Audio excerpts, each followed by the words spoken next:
నమస్తే, నేను Prem. Welcome to Khyati connects. క్యాబినెట్లో మంత్రులు చాలా మందే ఉన్నా అత్యంత కీలకమైన నిధులున్న శాఖలు మాత్రం ఆ ఇద్దరి దగ్గరే ఎందుకు ఉన్నాయి? ఇప్పుడు బీఆర్ఎస్ జనరల్ సెక్రటరీ, మాజీ ఐపీఎస్ అధికారి ఆర్ఎస్ ప్రవీణ్ కుమార్ అడుగుతున్న సూటి ప్రశ్న ఇదే. ముఖ్యమంత్రి రేవంత్ రెడ్డి, మంత్రి పొంగులేటి శ్రీనివాసరెడ్డిలను టార్గెట్ చేస్తూ ఆర్ఎస్పీ తీవ్ర విమర్శలు చేశారు. రాష్ట్రంలో దోచుకునే శాఖలన్నీ కేవలం ఈ ఇద్దరి దగ్గరే పెట్టుకున్నారు అంటూ ఆయన చేసిన వ్యాఖ్యలు ఇప్పుడు అధికార వర్గాల్లో ప్రకంపనలు సృష్టిస్తున్నాయి. అసలు ఈ శాఖల కేటాయింపు వెనుక ఉన్న ఆ వ్యూహం ఏంటి?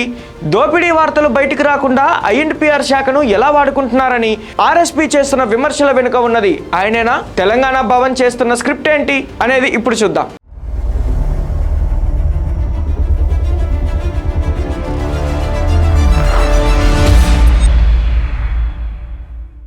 రాష్ట్రంలో అత్యంత కీలకమైన నిధులు వరదలా పారే మున్సిపల్ శాఖ, పవర్ఫుల్ పోలీస్ శాఖలను ముఖ్యమంత్రి రేవంత్ రెడ్డి తన దగ్గరే పెట్టుకున్నారని మాజీ ఐపీఎస్ బీఆర్ఎస్ నాయకుడు ఆర్ఎస్ ప్రవీణ్ కుమార్ గుర్తు చేస్తున్నారు. అయితే ఒక భూములకు సంబంధించిన అత్యంత కీలకమైన రెవెన్యూ శాఖను మంత్రి పొంగులేటి శ్రీనివాసరెడ్డికి కట్టబెట్టారని, ఈ మూడు శాఖల ద్వారానే రాష్ట్రంలో అతిపెద్ద దోపిడీకి స్కెచ్ వేశారని ఆర్ఎస్ ప్రవీణ్ కుమార్ తీవ్ర ఆరోపణలు చేశారు. ముఖ్యమంత్రి జనరల్ గా దేశంలో ఎక్కడ కూడా హోంశాఖ తన దగ్గర పెట్టుకోడు. అంటే పోలీసు వాళ్ళు అనే డిపార్ట్మెంట్ ముఖ్యమంత్రులు ఎవరు కూడా వాళ్ళ దగ్గర పెట్టుకోరు. మన రేవంత్ రెడ్డి ఏం చేసిండు? ఆ ముఖ్యమంత్రి నేనే ముఖ్యమంత్రి, నేనే మున్సిపల్ అభివృద్ధి శాఖ మంత్రిని, నేనే పట్టణాభివృద్ధి శాఖ మంత్రిని, నేనే హోం మంత్రిని. అంటే ఈ రాష్ట్రంలో ఉండే 1,00,000 మంది పోలీసులు నా కంట్రోల్లోనే ఉండాలి.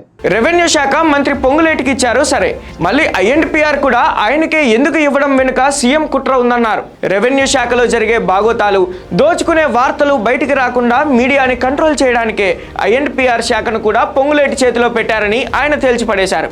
వార్తా పత్రికలకు, ఛానళ్లకు వెళ్లే అడ్వర్టైజ్మెంట్లను కంట్రోల్ చేయడం ద్వారా ప్రభుత్వంపై, మంత్రులపై ఎలాంటి నెగిటివ్ వార్తలు రాకుండా సెన్సార్షిప్ విధిస్తున్నారని ఆర్ఎస్పీ ఆరోపిస్తున్నారు.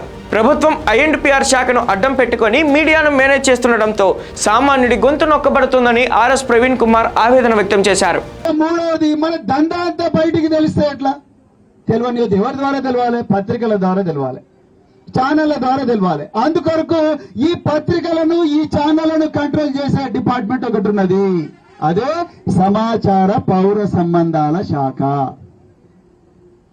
అర్థమైందా మీకు? ఆ సమాచార పౌర సంబంధాల శాఖను మళ్ళా పొంగిలేటి చేతుల్లో పెట్టిండు. ఒకప్పుడు రైతులు కానీ, విద్యార్థులు కానీ తమ సమస్యలపై ధర్నాలు చేస్తే కనీసం పత్రికల్లో వార్తలు వచ్చేవి. కానీ ఈరోజు పరిస్థితి ఎంత దారుణంగా తయారైందంటే, తన సమస్యలు పేపర్లలో రావాలంటే ఆ విద్యార్థులు, రైతులే సొంత డబ్బులు ఖర్చు చేసుకుని మరి అడ్వర్టైజ్మెంట్లు, వార్తలు ప్రచురించుకునే దుస్థితి దాపురించిందని ఆర్ఎస్ ప్రవీణ్ తీవ్రంగా మండిపడ్డారు. రాష్ట్రంలో పత్రికా స్వేచ్ఛ ఏ స్థాయికి దిగజారిందో చెప్పడానికి ఇదే అతిపెద్ద నిదర్శనం అంటూ ప్రభుత్వానికి అడిగిపారేశారు. రాష్ట్రంలో బలమైన ప్రతిపక్షంలో ఉన్న బీఆర్ఎస్ పార్టీ నిత్యం ప్రజా సమస్యలపై పోరాటం చేస్తుంటే వెలుగులోకి రాకుండా అడ్డుకుంటున్నారని దుయ్యబట్టారు. అధికారం బలంతో సమస్యను అణిచివేయాలని చూస్తున్న కాంగ్రెస్ ప్రభుత్వంపై ప్రజలు తిరగబడే సమయం దగ్గరికి వచ్చిందన్నారు. చూశారుగా, కాంగ్రెస్ సర్కార్ శాఖల కేటాయింపులపై మాజీ ఐపీఎస్ ఆర్ఎస్ ప్రవీణ్ కుమార్ విసిరిన ఈ పొలిటికల్ బాంబ్. దోచుకోవడానికే శాఖలు పంచుకున్నారని ఆయన ఓపెన్ గా విమర్శించడం, వార్తలు రాకుండా ఐఎండ్పీఆర్ ను వాడుకుంటున్నారని లాజిక్ లాగడం ఇప్పుడు తెలంగాణ రాజకీయాల్లో సరికొత్త చర్చకు దారితీస్తోంది. మరి ఆర్ఎస్ ప్రవీణ్ కుమార్ చేసిన ఈ సంచలన ఆరోపణలకు ముఖ్యమంత్రి రేవంత్ రెడ్డి, మంత్రి పొంగులేటి శ్రీనివాసరెడ్డి ఎలా బదులిస్తారు? ఐఎండ్పీఆర్ శాఖ ద్వారా నిజంగానే ప్రభుత్వం మీడియాను కంట్రోల్ చేస్తుందా? రైతులు, విద్యార్థుల సమస్యలను కవర్ చేయకుండా అడ్డుకుంటున్నారా? రాబోయే రోజుల్లో గులాబీ దళం ఈ ఇష్యూను ఇంకెంత దూరం తీసుకువెళ్లబోతుందో వేచి చూడాల్సిందే. Thank you for watching Khyati connects.